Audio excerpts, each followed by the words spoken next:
Hello and welcome to All My Art and Soul. I'm Michelle Holden, and this week's video is of Earth and Sky number 19.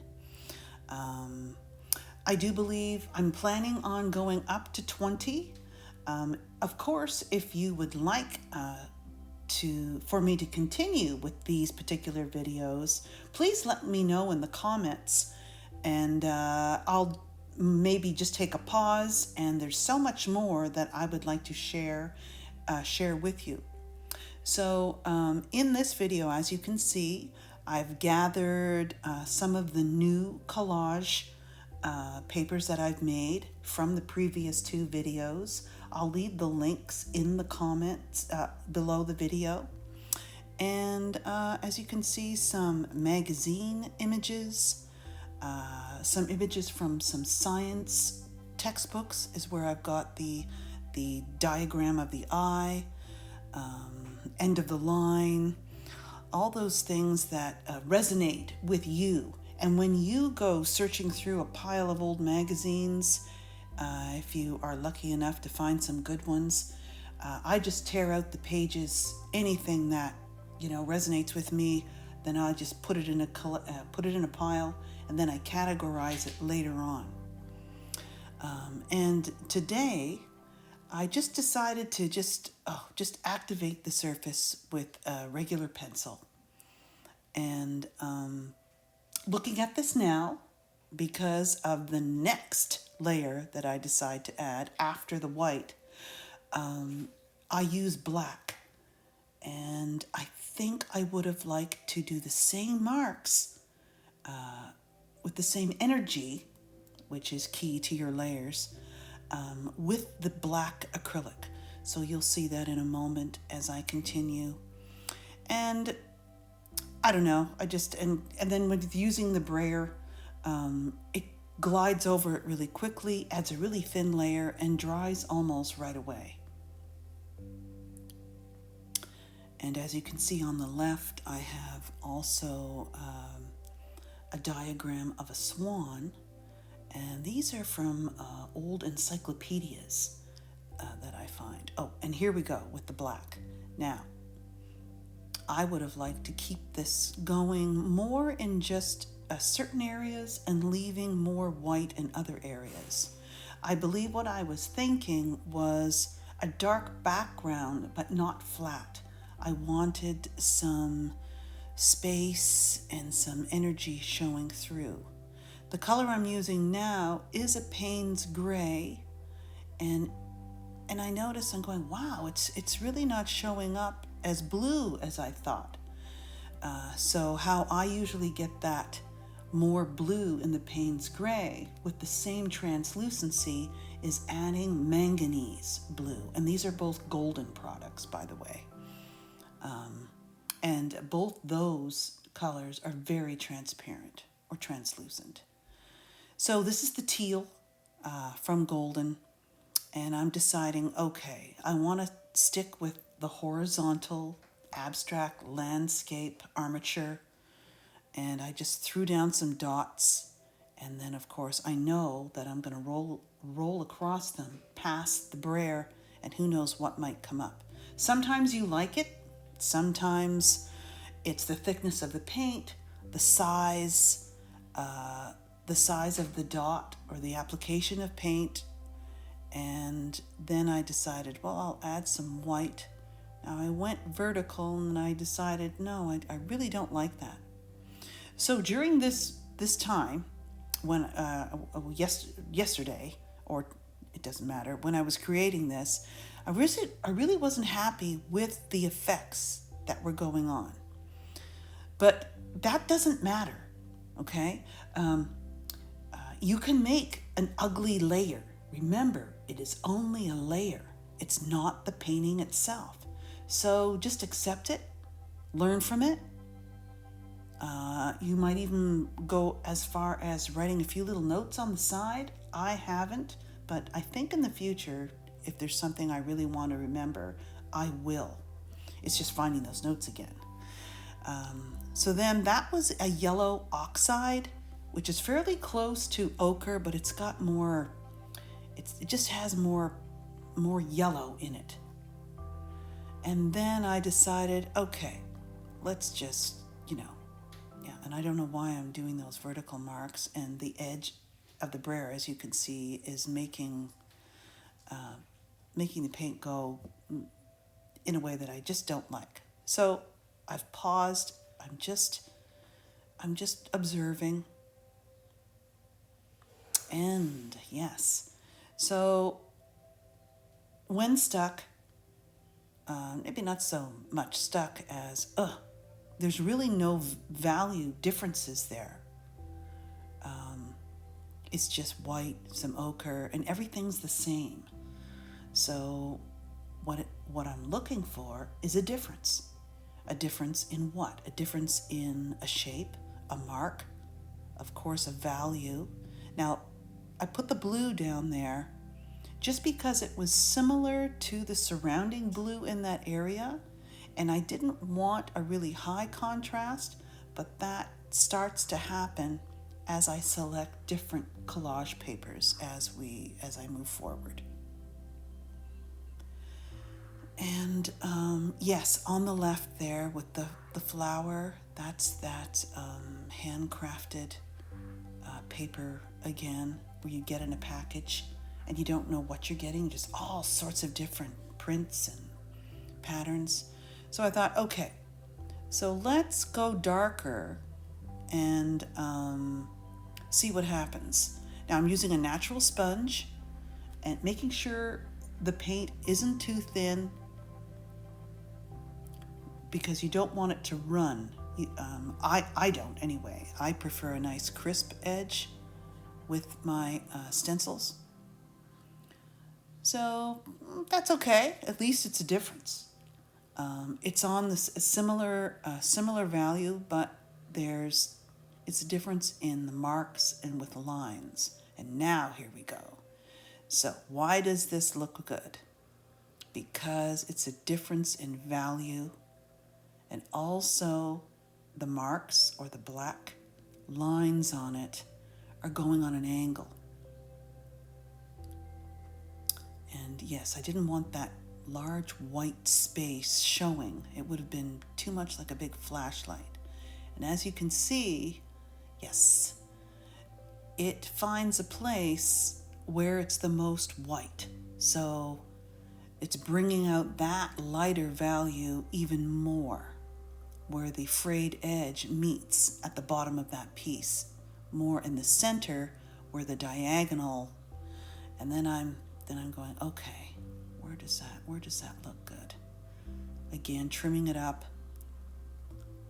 And so when you're making your own papers, you'll find that you'll start making some for certain things that you like to do, like this one, just marks going in different directions, different shapes. As you can see, this collage paper started with very fine marker, pencil, and then I just swooshed over it with black and white acrylic paint. And that was on just a large sheet of drawing paper. Now, I love what tissue paper does because it's so transparent, and I just wanted a subtle layer. And when I discovered is when you put tissue paper on top of a very high contrasting, it really shows up that very thin layer. So I really like it there, and it's carrying the blue upward. So the whole action of this page is a heavy grounded bottom or bottom area, and it turns out to go very light.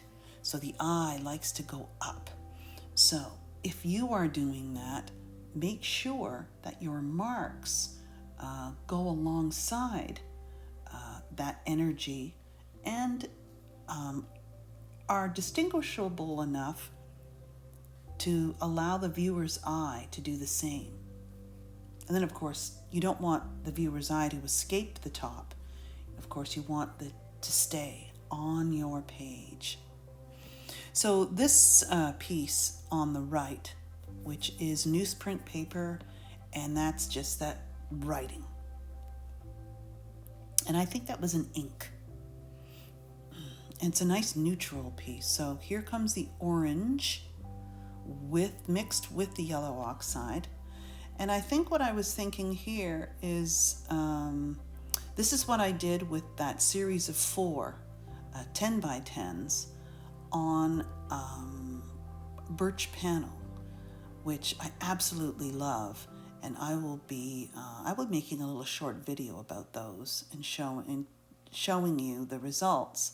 And then I'm going to make a new series of 4, I think with the same colors, because the color combination is so amazing, and just to see what will happen. And I'll take you through each step and layer, one layer at a time.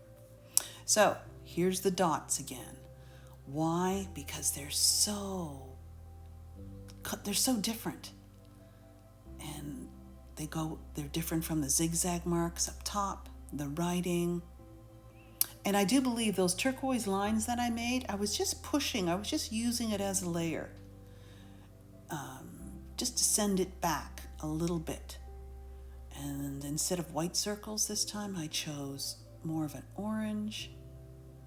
And then I ended up not really liking them too much. And you'll see what I do in a moment. And as you'll notice, when you do a journal page, some come so easy, the flow is so amazing. And some you just a little more challenging, and you have to just work yourself through those. I don't know what it is with this swan. I've tried to put it down just like the moon. The moon magazine image. If some of you have been following me, you might want to check that out. I think that was 2 videos ago, number 15 or number 16. Okay. So, and I'm really liking that white piece of paper with the swirly lines on it, very thin below the dot. I really like how that turned out. Okay, so it looks like I'm searching in my in my collection up above, and I'm tearing it. So the scale, I wasn't happy with the scale. I wanted it there, but not so big. Didn't end up putting it there. I'm liking how this orange is jumping out. And I think I tear it down a little bit more, or not. No, I don't. So this armature is a cruciform, mostly. Oh, maybe not. I think it ends up being that because I put something in the top center. So stick to the end and you'll see how I managed to push through this piece. So see how that line just pushed it back a bit, continuing with that, so it's over, under, and it just does something interesting.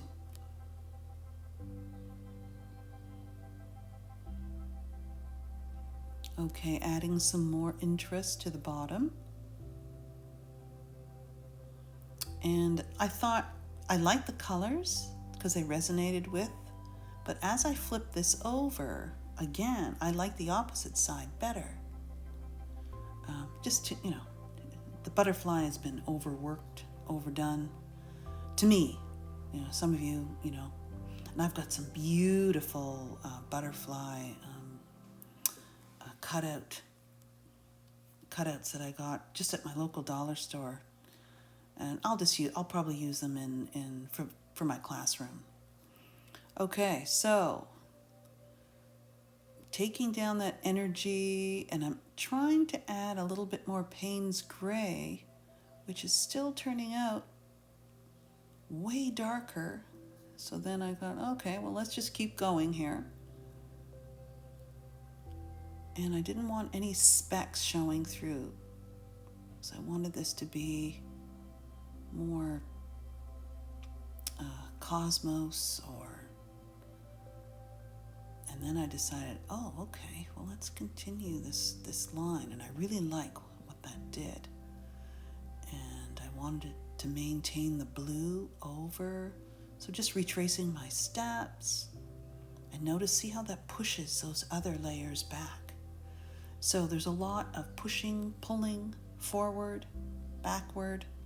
And you'll learn to play with that the more you do, which I have found lately, and ever since I started this channel and journaling almost every day. So then I'm using my, what is this thing called again? Anyway, I forget what it's called right now, but it's great. And I like how it just applies a really thin layer. And if it's too thick, you can clean it off and then scrape it across again. So you can get a lot of control. And sharp edges, sharp lines with just printing the edge down. And I've used this tool in other videos. I just probably don't use it enough. So so I wanted more of a clean edge, an abrupt edge there.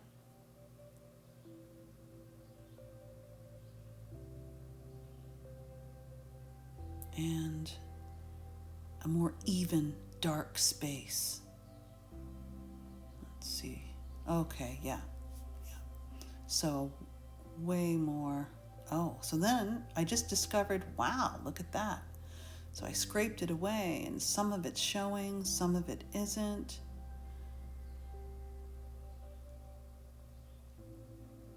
And way more interesting than just a solid black area, I find. So I'm just toning down, but yet that didn't turn out. It was too muddy. So I cleaned it off, and making sure this time that my cloth was clean.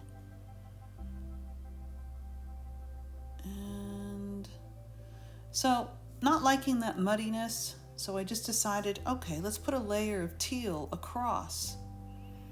Let's see what happens. Okay, not the greatest. Okay, that's way better. Way better. So overlapping the teal up to the black, just change that sudden harder edge. And then I'm warming that up, pushing that layer back where the writing was, bringing more of a warm, contrasting tone next to the teal. And that's why I think that looks so much better. Okay, so this, I collect a lot of stars, galaxy, universe, anything like that. And I love to just put it, I love that subtlety.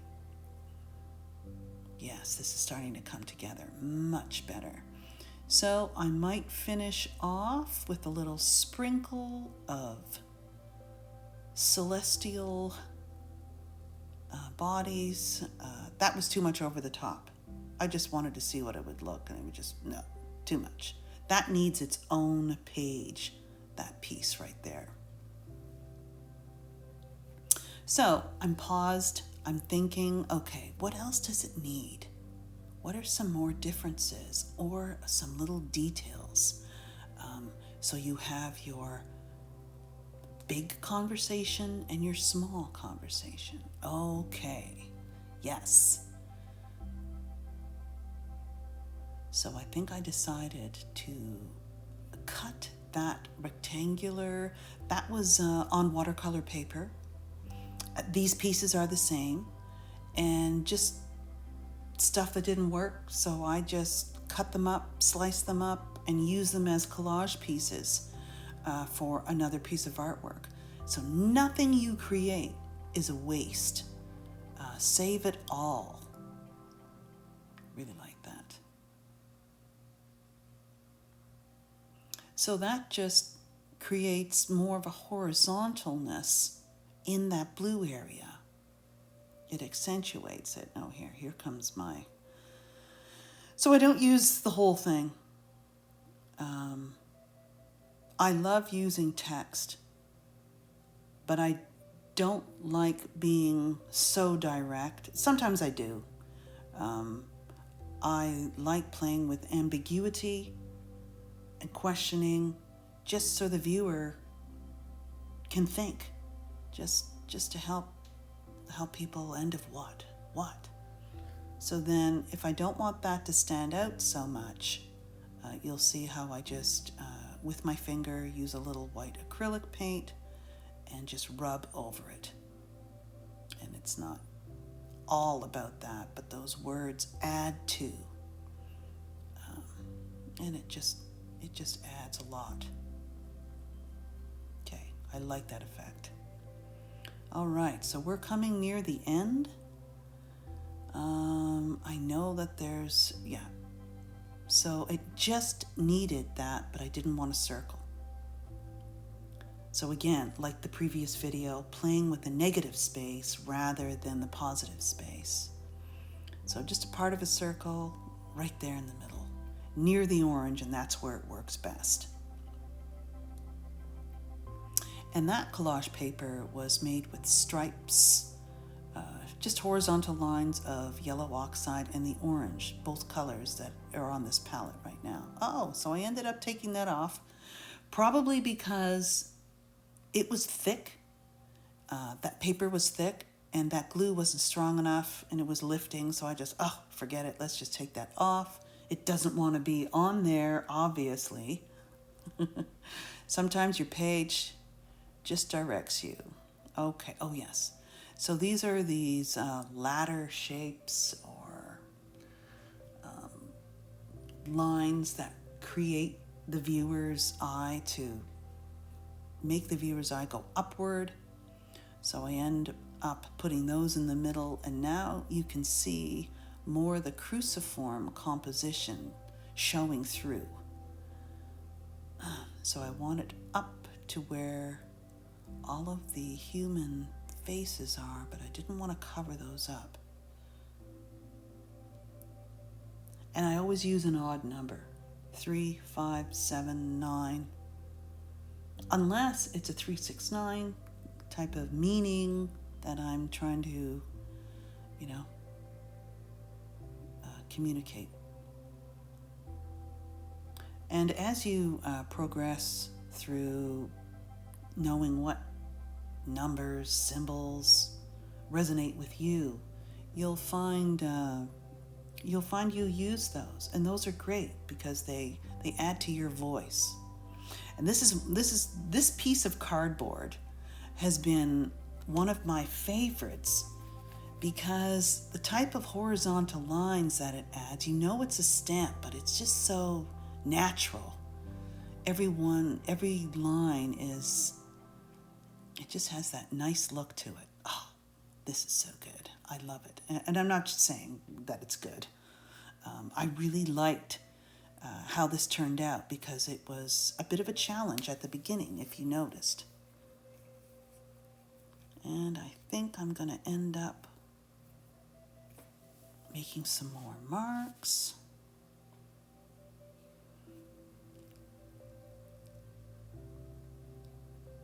Yes, just a little bit of blue, just so they're not standing out so much.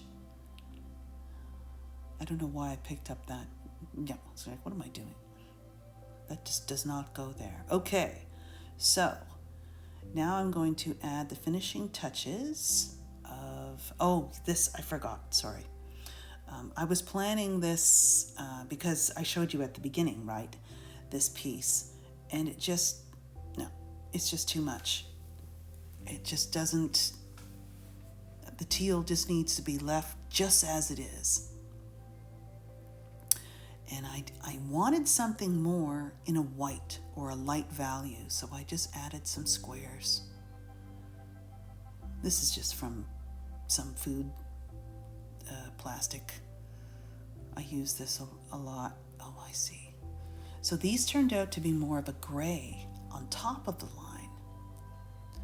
And watching this video now, I think either. They both work, but I think leaving the lines by themselves without putting those squares on, I think worked better.